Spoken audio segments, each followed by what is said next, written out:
సిక్కిం బోర్డర్లో high tension కొనసాగుతోంది. భారత్ చైనాల మధ్య ఉద్రిక్తతలు తగ్గడం లేదు. డోక్లాంను ఖాళీ చేయాలని డ్రాగన్ దేశం బెదిరిస్తున్నా భారత్ లెక్క చేయటం లేదు. భారీ బలగాల మొహరింపుకు తోడు తూటాల్లో పేలుతున్న మాటలు పొరుగు దేశాల మధ్య హీట్ పెంచుతోంది. దీంతో మున్ముందు ఏం జరుగుతుందో అన్న ఉత్కంఠ రేగుతోంది. డోక్లాంలో భారత బలగాల మోహరింపుపై రెండు దేశాల మధ్య మాటల యుద్ధం కొనసాగుతుండగానే డ్రాగన్ మరో అడుగు ముందుకు వేసింది. భారత్లో చాలా జాగ్రత్తగా ఉండండి అంటూ ఆ దేశ పౌరులకు సూచిస్తోంది.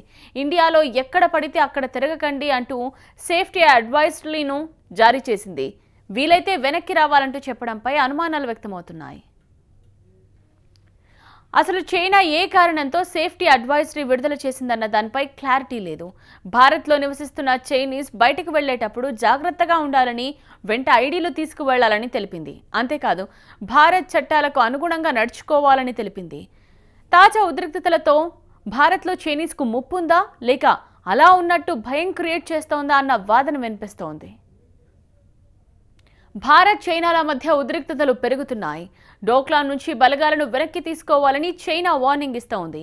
బేషరత్తుగా వెనక్కి వెళితే మంచిదంటూ బెదిరిస్తోంది. కానీ భారత్ ఇవేమీ లెక్క చేయటం లేదు.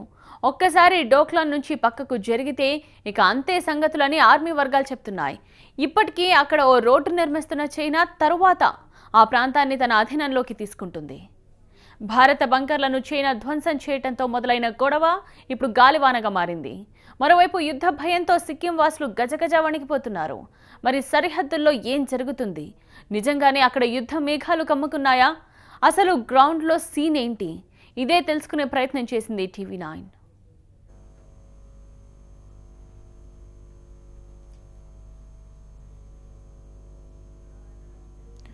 బోర్డర్లో కొనసాగుతున్న టెన్షన్ కి సంబంధించిన అప్డేట్స్ తెలుసుకుందాం. గ్యాంగ్టాక్ నుంచి అందించడానికి మా ప్రతినిధి మహాత్మా సిద్ధంగా ఉన్నారు. మహాత్మా,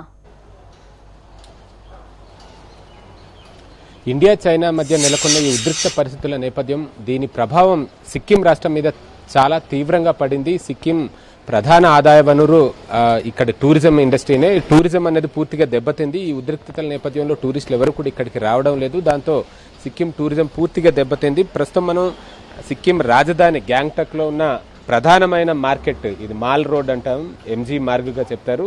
ఇక్కడ సాధారణ పరిస్థితుల్లో టూరిస్టులతోటి ఈ ప్రాంతం అంతా కూడా కిక్కిరిసిపోతూ ఉంటుంది. అటువంటిది ఇప్పుడు చైనా సరిహద్దుల్లో నెలకొన్న ఉద్రిక్తతల నేపథ్యంలో ఆ టూరిస్టులు ఎవరు ఇక్కడికి రావడానికి సాహసం చేయలేకపోతున్నారు. దానికి తోడు ఇక్కడికి వచ్చే ప్రతి ఒక్కరు కూడా సరిహద్దుల ప్రాంతాన్ని, నాథులా పాస్ అని ఉంది, అది ఏన్షియంట్ డేస్ నుంచి, ఎప్పుడో చారిత్రక కాలం నుంచి కూడా ఇండియా చైనా మధ్య సిల్క్ రోడ్గా పేరుగాంచిన ప్రదేశం. ఆ ప్రదేశాన్ని సందర్శించడానికి పెద్ద సంఖ్యలోనే టూరిస్టులు వస్తూ ఉంటారు. అటువంటి ఇప్పుడు సరిహద్దుల ఉద్రిక్తతలు ఉన్న నేపథ్యంలో అక్కడ భారత ఆర్మీ జవాన్లు కూడా, అంటే మన ఇండియన్ ఆర్మీ కూడా ఈ టూరిస్టులు ఎవరిని రానివ్వకుండా ఆంక్షలు విధించింది. ఆ ప్రాంతానికి బయట వ్యక్తులు ఎవరు కూడా, అంటే అక్కడ స్థానికంగా నివసించే వారిని ఐడెంటిటీ కార్డు చూసి, ఐడి కార్డు చూసి లోపలికి అనుమతిస్తుంది తప్ప మిగతా ఇతర ప్రాంత వాసులు ఎవరిని సరిహద్దులకు రాకుండా నిషేధాజ్ఞలు విధించింది.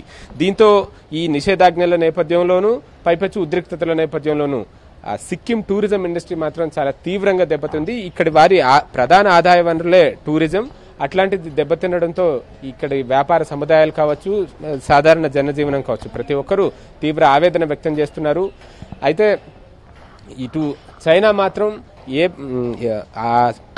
డోక్లాం ప్రాంతం నుంచి భారత బలగాలు వెనక్కి వెళ్తే తప్ప తాము, అంటే ఈ భూటాన్ విషయంలో నెలకొనున్న వివాదంలో భారత్ ఎందుకు జోక్యం చేసుకుంటుంది అని చెప్తున్నారు. నిజానికి ఈ వివాదానికి అసలు కారణం భూటాన్ చైనా సరిహద్దులో ఉన్న డోక్లాం ప్రాంతం. ఈ డోక్లాం ప్రాంతాన్ని తమదిగా చైనా చెబుతూ వస్తుంది. భూటాన్ లేదు, ఇది తమ ఆధీనంలో ఉన్న ప్రాంతమే, తమ ప్రాంతమే అంటూ భూటాన్ చెబుతుంది. కానీ చైనా బలగాలు అక్కడ రోడ్డు నిర్మించే ప్రయత్నం చేయడంతో వివాదం మొదలైంది.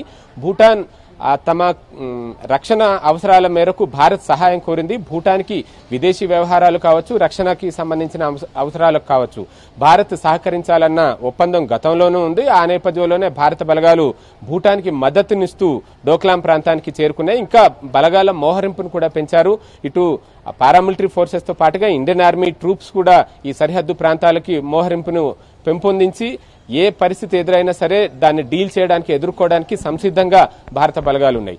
చైనా మాత్రం వారు చొచ్చుకుని వస్తూ భూటాన్ ప్రాంతంలో ఉన్న ఆ డోక్లాం ప్లాట్యూని తమదిగా తాము కైవసం చేసుకోవాలన్న ఒక దురుద్దేశంతో, దాన్ని ఆక్రమించుకోవాలన్న దురుద్దేశంతో అక్కడికి వచ్చిన చైనా దాన్ని వెనక్కి మళ్ళడానికి మాత్రం ఏమాత్రం వారు ఆసక్తి చూపకపోగా ఇండియా మీదనే ఎదురుదాడి చేస్తున్నారు. లేనిపోని కథనాలను కూడా చెబుతున్నారు. సిక్కింకి స్వాతంత్రం కోరుకుంటున్నారు అక్కడి ప్రజలు అంటూ ఎక్కడా లేని ఎప్పుడూ లేని సరికొత్త వాదనను సైతం వారు తీసుకుని వస్తున్నారు. 1975 నాటి ఘటనలన్నింటినీ కూడా గుర్తు చేస్తూ దురుద్దేశపూరితమైన కథనాలను అక్కడ చైనా అధికార మీడియా కూడా కథనాలన్నింటినీ కూడా ప్రసారం చేస్తుంది, ప్రచురిస్తుంది.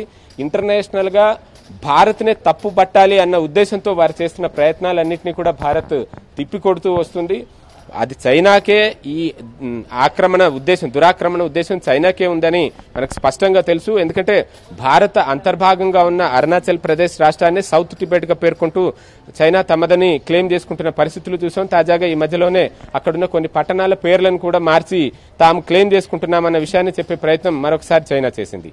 అలా ఒక్కొక్కటిగా భూటాన్ని సైతం భయపెట్టి వచ్చే సంవత్సరమే భూటాన్లో ఎన్నికలు జరగనున్న నేపథ్యంలో అక్కడ రాజకీయ అస్థిరతను, అంటే ఈ సరిహద్దు వివాదాల నేపథ్యంలో రాజకీయ అస్థిరతను ఏర్పాటు చేయడం ద్వారా భూటాన్ ని తమ ఆధీనంలోకి తీసుకోవాలన్న ఒక దురుద్దేశం ఉంది. తద్వారా ఈశాన్య రాష్ట్రాలకు భారత్ కు ఉన్న లింక్ ని దెబ్బతీయాలన్న ఒక దురుద్దేశం కూడా ఉంది. వీటన్నిటి నేపథ్యంలోనే చైనా ఒక్కొక్క అడుగు ముందుకు వేస్తూ ఈ రకమైన ప్రయత్నాలను చేస్తుంది. దాన్ని భారత్ సమర్థవంతంగా ఇప్పటికైతే అడ్డుకుంటుంది. సరిహద్దుల్లో సైన్యాన్ని ఏమాత్రం వెనక్కి తీసుకునేది లేదు. ఇంకాస్త అవసరం అనుకుంటే ఏ చర్యకైనా సిద్ధమన్న సంకేతాలను మాత్రం పంపుతూనే ఉంది. అయితే యుద్ధం వస్తుందా, యుద్ధం వస్తే పరిస్థితి ఎలా ఉంటుంది అన్న భయాందోళనలు మాత్రం ఇక్కడ సిక్కిం వాసుల్లో చాలా ఎక్కువగా ఉన్నాయి. ఇప్పటికే టూరిజం పరిశ్రమ దెబ్బతినడం, ఇప్పుడు యుద్ధ మేఘాలకు అమ్ముకుంటే గనక ఇక్కడున్న వారి ప్రాణభయం కూడా వెంటాడుతున్న పరిస్థితే ఈ సిక్కిం రాష్ట్రంలో ఉందని చెప్పవచ్చు.